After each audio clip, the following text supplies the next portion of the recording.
মানুষের জীবনে দুটি বড় মাপের সম্বল আছে। প্রথম হলো আশা। আশা, যেটা আমাদের সামনে পথ চলার প্রেরণা যোগায়। আশা, যা আমাদের শক্তি প্রদান করে, সাহস যোগায়, আমাদের এটা বোঝায় যে এখন অনেক কিছু শুভ হওয়া বাকি আছে, ভয় পেও না। আর দ্বিতীয় হলো বিশ্বাস। জীবনে যখনই আমরা কাউকে বিশ্বাস করি তখন একটা বিশেষ মাপের শক্তি অনুভব করি।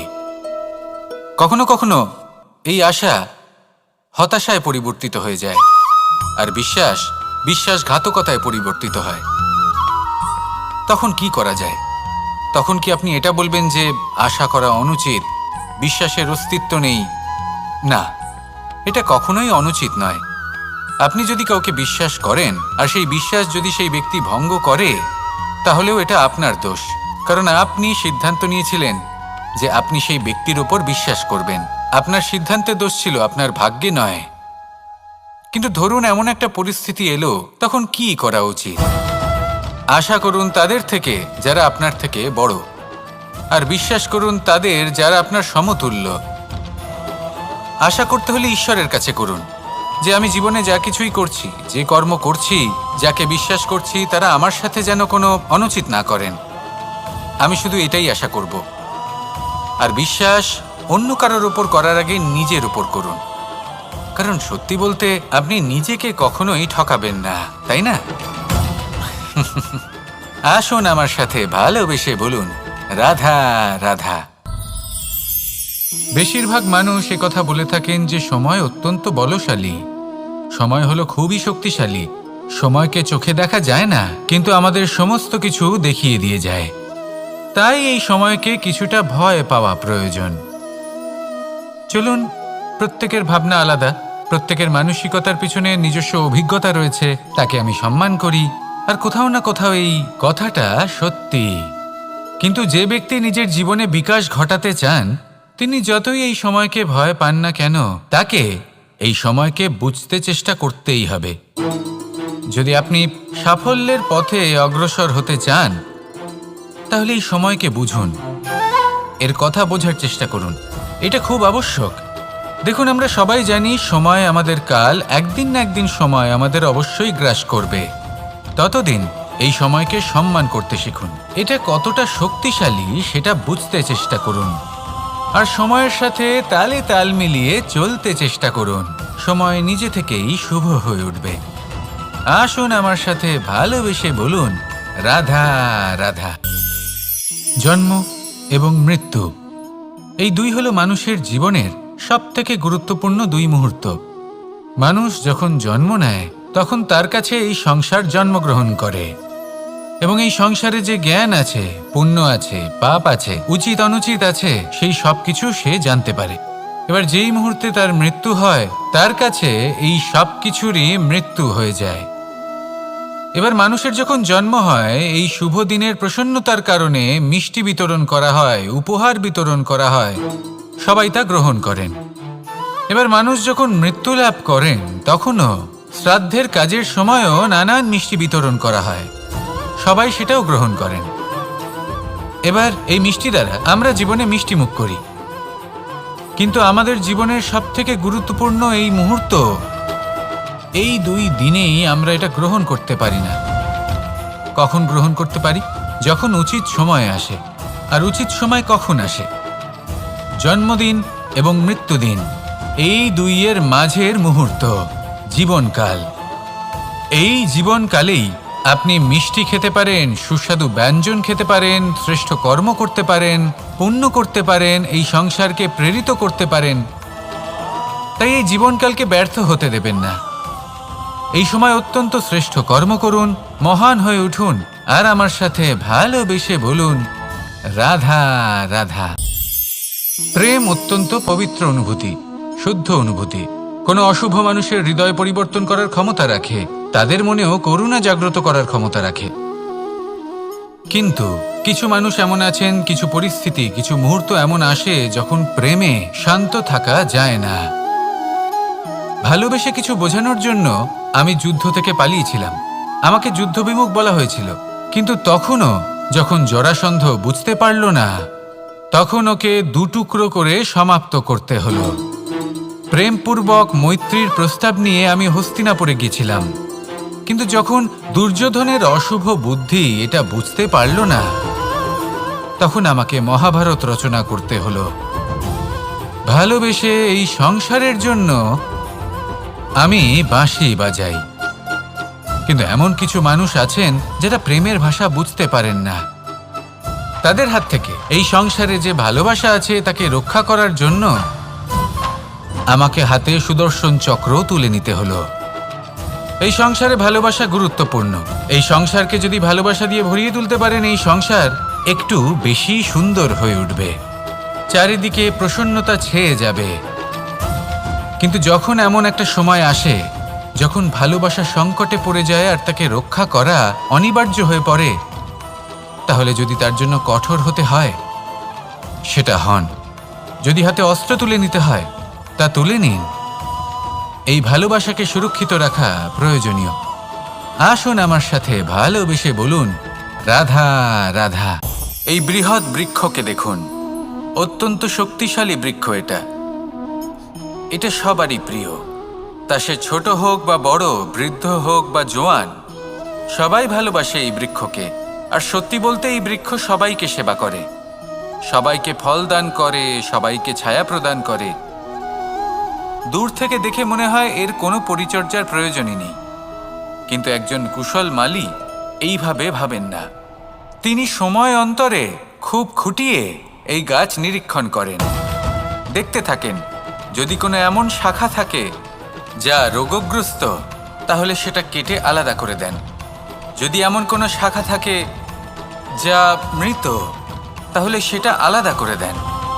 আর এইভাবে উপযুক্ত দেখাশোনা করার কারণেই এই বৃক্ষ এইভাবে সুস্থ হয়ে থাকে, সতেজ হয়ে থাকে, সবার সেবা করতে থাকে। আপনাকেও নিজের সাথে সেটাই করতে হবে। নিজের জন্য আপনাকে একজন কুশল মালী হয়ে উঠতে হবে, রক্ষা করতে হবে নিজের শরীরের, নিজের মনের। আপনার শরীর যদি রোগগ্রস্ত হয়ে পড়ে, তাহলে ওষুধ গ্রহণ করতে হবে। যদি এই মন কোনো এক কারণে বিচলিত হয়ে পড়ে, তাহলে তার থেকে নিজেকে মুক্ত করতে হবে। আপনি যদি নিজের যত্ন নেন, তবেই এই বৃক্ষের মতো হতে পারবেন, সেই বৃক্ষ যে সবারই প্রিয়, সবাইকেই সেবা করে। আসুন আমার সাথে ভালোবেসে বলুন, রাধা রাধা।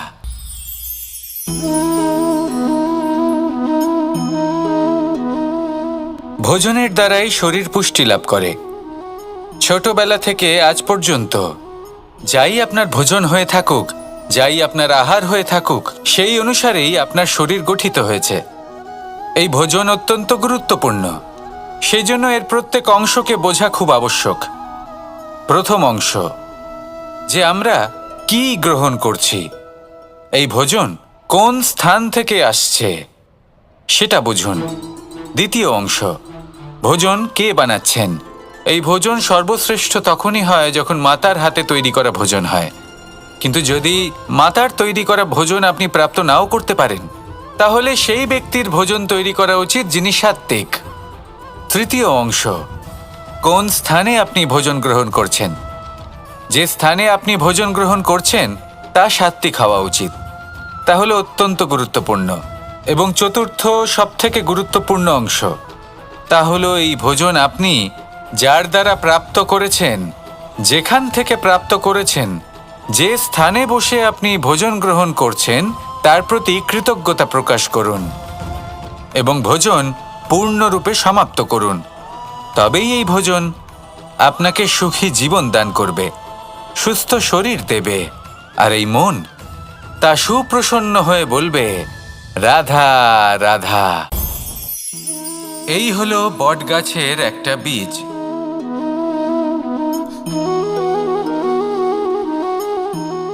চলুন এটা রোপণ করা যাক, একটু জল দেওয়া যাক।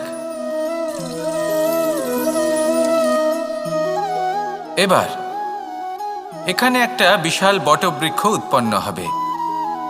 কিন্তু কিভাবে? এতে কে সাহায্য করবে? এটা সম্ভব কে করে দেখাবে?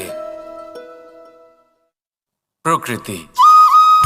আগে হ্যাঁ, এই সংসারে যা কিছু উৎপন্ন হয়, যা কিছু নষ্ট হয়, তার জন্য প্রকৃতি দায়ী হন। এই প্রকৃতির কারণেই তো রৌদ্র আসে, প্রকৃতির কারণেই বৃষ্টি হয়, জল পাওয়া যায়। তার কারণেই এই বটের বীজ তা এক বিশাল বটবৃক্ষে পরিণত হবে। কিন্তু একজন মানুষকে দেখুন, মানুষ বলবে এই বৃক্ষে আমার অধিকার রয়েছে। কেন? কারণ আমি এই বীজ বপন করেছি। এবার সমস্ত কাজ প্রকৃতি করবে আর সমস্ত শ্রেয় মানুষ নিয়ে যাবে। এটা কি উচিত? কখনোই নয়। এবার এর উত্তর প্রকৃতিতেই লুকোনো আছে। কখনো কোনো পাখিও এই বীজ রোপণ করে, সেখানে বৃক্ষ উৎপন্ন হয়, তাতে ফল আসে, সেই পাখি সেই ফল খায়, কিন্তু সেখানকার বাকি পাখি এবং প্রাণীদের সেই ফল খেতে বারণ করে না। সেই বৃক্ষের ওপর নিজের অধিকার প্রমাণ করতে চেষ্টা করে না, সবার মধ্যে ভাগ করে দেয়। আর এটাই আমাদেরও করা উচিত। যা প্রকৃতি থেকে আসছে তা আবার প্রকৃতিতেই ফিরে যেতে দিন। এটা অত্যন্ত প্রয়োজনীয়। পাখিদের মতো হতে চেষ্টা করুন, তবেই আপনার এই মন আকাশে উড়তে থাকবে আর সুপ্রসন্ন হয়ে বলবে, রাধা রাধা। কোকিলের ডাক শুনে আমার মন প্রফুল্ল হয়ে ওঠে। কোকিল হলো আমার অত্যন্ত প্রিয়। এরকমই আরও একটা পাখি আছে, কাক। একদিকে কাক, অন্যদিকে কোকিল। এদের মধ্যে বেশি পার্থক্য নেই, কিন্তু কোকিলের কণ্ঠ শুনে সবার মন প্রফুল্ল হয়ে ওঠে। কোকিল যখন সামনে আসে তখন মন শান্ত হয়ে যায়, যখন কাক সামনে আসে তখন মানুষ দূরে পালিয়ে যায়। এমন কেন হয়? কারণ হলো বাণী। কোকিলের বাণী অত্যন্ত মিষ্টি, অত্যন্ত মধুর। সেখানেই কাকের বাণী অত্যন্ত কর্কশ শোনায়, আর কর্কশ বাণী শোনা কেউ পছন্দ করেন না। আপনি নিজেকে জিজ্ঞেস করুন, কোনো ব্যক্তি আপনার সাথে কথা বললে তার বাণী মধুর হলে আপনার ভালো লাগে, আর যদি কর্কশ হয় তার থেকে দূরে চলে যেতে ইচ্ছে করে। তাই নিজের বাণীও এইভাবেই মধুর রাখুন, মিষ্টি রাখুন। এ আমারও খুব প্রিয়। আর এটা তখন হয় যখন মনে প্রেম থাকে। মনের মধ্যে প্রেম জাগ্রত করুন, বাণী নিজে থেকেই মধুর হয়ে যাবে। আর কৃষ্ণ নিজে থেকে আপনার কাছে আসবে আর আপনার সাথে বলবে, কি রাধা রাধা। এটা হলো ধান গাছ। এর থেকে যে চাল উৎপন্ন হয় তা মানুষ গ্রহণ করেন। আর এটা কি? এ হলো জংলি ঘাস। একবার ভেবে দেখুন, যদি এই জংলি ঘাস ধান গাছের আশেপাশে থাকে তাহলে কি হবে? ধান উৎপন্ন হতে পারবে? তা উৎকৃষ্ট হতে পারবে? আমরা কি তা গ্রহণ করতে পারবো?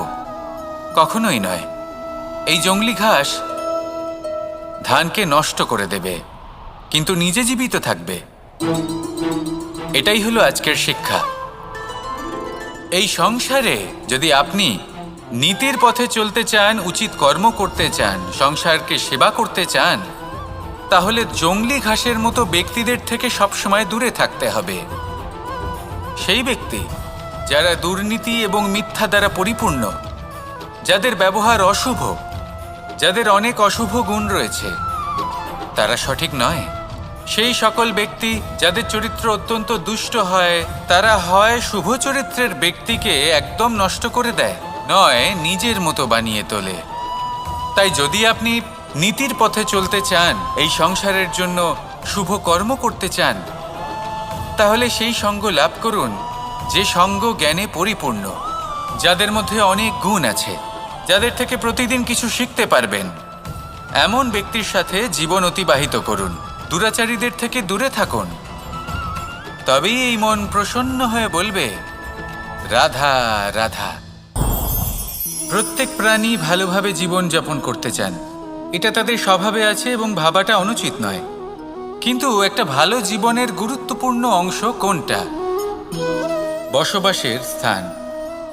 সেই স্থান যেখানে আমরা জীবন অতিবাহিত করি। এবার মানুষ ভাবতে পারেন যে একটা ভালো বাসস্থানের অর্থ কি?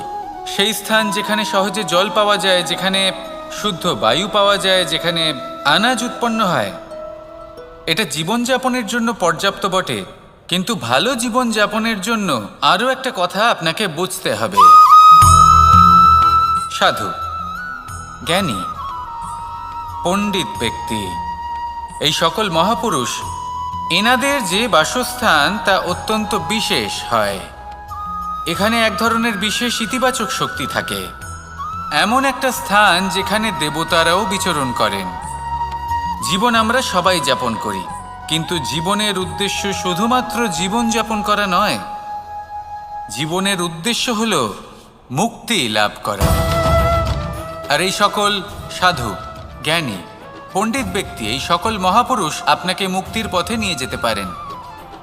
কারণ এরা হলেন সেই মহাপুরুষ যারা নিজেদের অন্তরের বিকার, অহংকার, ক্রোধ, বিদ্বেষ এই সকল দোষগুলিকে ত্যাগ করেছেন, এদের ওপর বিজয় লাভ করেছেন। এমনই একজন ব্যক্তি আপনাকে মুক্তির পথে নিয়ে যেতে পারে।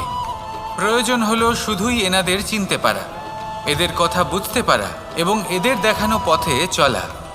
যদি আপনি এটা করতে পারেন, তাহলে এই মন প্রফুল্ল হয়ে বলবে, রাধা রাধা।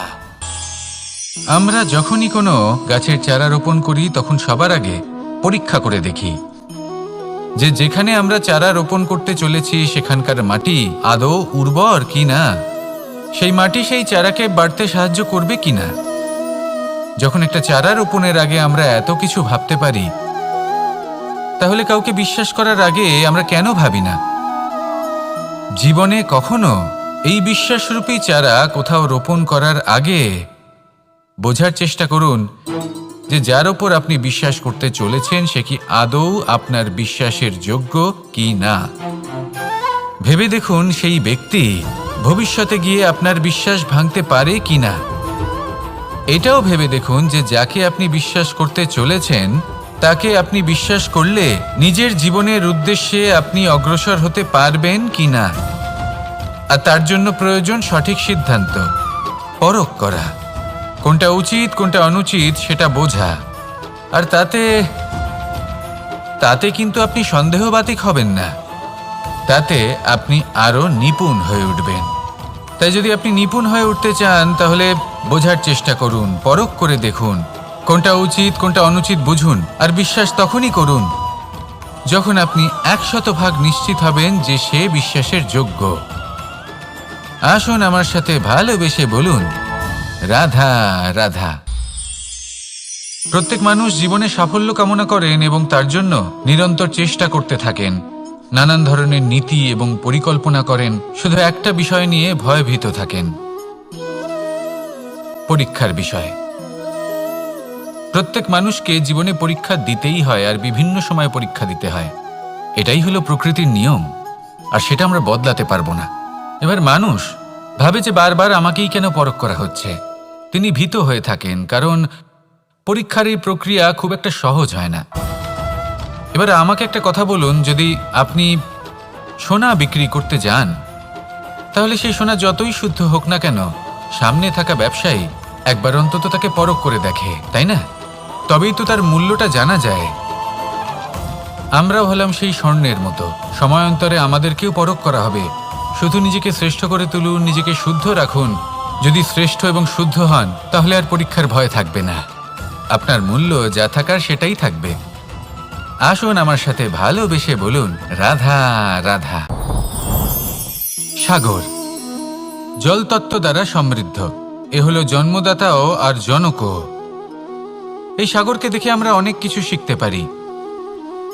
এই সাগরকে বাইরে থেকে দেখলে মনে হবে ঢেউ কোলাহল সৃষ্টি করছে, কিন্তু যদি আপনি আস্তে আস্তে কিছুটা গভীরে যান, তাহলে দেখবেন ঢেউগুলি শান্ত হয়ে গেছে। সেই একই সাগর তীরের কাছে অন্যরকম, গভীরে অন্যরকম।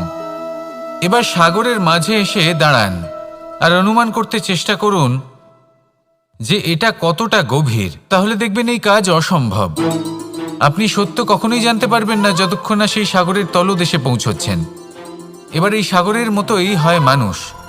মানুষকে আপনি দূর থেকে বুঝতে পারবেন না, আপনাকে কাছে যেতেই হবে। একই দিনে আপনি পূর্ণরূপে কোনো মানুষকে জানতে পারবেন না, তার সাথে সময় কাটাতে হবে। প্রত্যেক মানুষ হলো আলাদা, ঠিক সাগরের মতো, যার নিজের আকার আছে, নিজস্বতা রয়েছে, গভীরতাও আছে। সেটা বোঝার সময় দিন, নয়তো কখনো কোনো মানুষকে বুঝতেই পারবেন না। আসুন আমার সাথে ভালোবেসে বলুন, রাধা রাধা। আমাদের এই জীবন, তাতে এই যে সময় চক্র, তা তিনটি ভাগে বিভক্ত।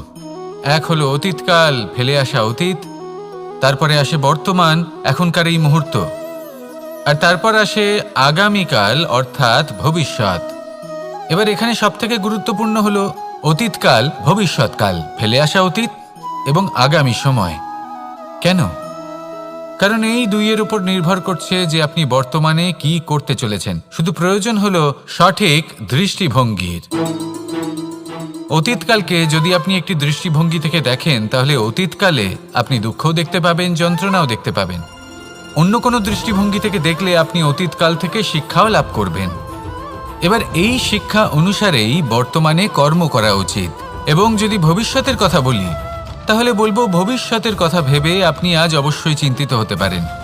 অন্য একটি দৃষ্টিভঙ্গি থেকে দেখলে এই ভবিষ্যতেই আপনি একটি লক্ষ্য, একটি উদ্দেশ্য দেখতে পাবেন যে আপনি কি করতে চান, কি লাভ করতে চান। এবার সেই অনুসারে বর্তমানে কর্ম করা উচিত, ভবিষ্যৎ এবং অতীতকাল অনুসারে। এভাবেই যদি জীবনে কর্ম করতে থাকেন, আপনার এই বর্তমানের দিনগুলো আপনি একটু নতুনভাবে বাঁচতে পারবেন। এভাবেই যদি জীবনে এগোতে থাকেন, তাহলে আপনার জীবনে আনন্দের উদ্ভব হতে কেউ বাধা দিতে পারবে না। আসুন আমার সাথে ভালোবেসে বলুন, রাধা রাধা।